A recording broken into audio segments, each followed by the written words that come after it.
The man pulled out the 10 million he had just stolen and tossed it straight into the fire. It was the only way Cage could get a lighter sentence, but that one decision ended up causing him massive trouble. Since the police had no solid evidence, Cage was eventually sentenced to only 8 years. But right after he got out, he suddenly received a call from a kidnapper. The caller claimed he had taken Cage's daughter, and the ransom just happened to be 10 million. The absurd coincidence left Cage stunned, but instead of panicking, Cage actually burst out laughing because he had already figured out who the caller was. It turned out Vincent was Cage's partner in the bank heist 8 years earlier. At first, Cage thought Vincent was joking about kidnapping his daughter, until Vincent let the girl pick up the phone.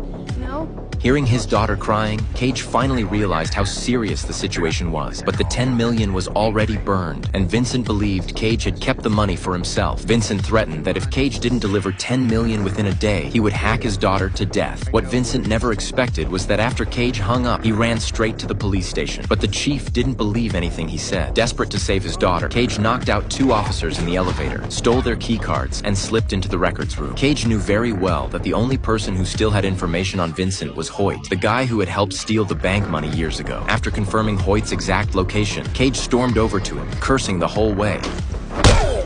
With just one punch, Cage shattered Hoyt's front teeth. Hoyt was the one who had driven the getaway car with Vincent back then, which led to Cage getting caught. And now, Hoyt had teamed up with Vincent to kidnap his daughter, to save his own skin. Hoyt revealed Vincent's location, but Cage had no intention of letting him off the hook, until suddenly Hoyt smacked Cage's gun out of his hand. While Cage bent down to retrieve it, Hoyt flipped up the sofa cushion and pulled out a shotgun, unleashing a wild barrage at Cage. Luckily, Cage reacted fast enough to avoid getting shot to death. But just as Hoyt opened the door to escape, he froze. Police had already surrounded the entrance.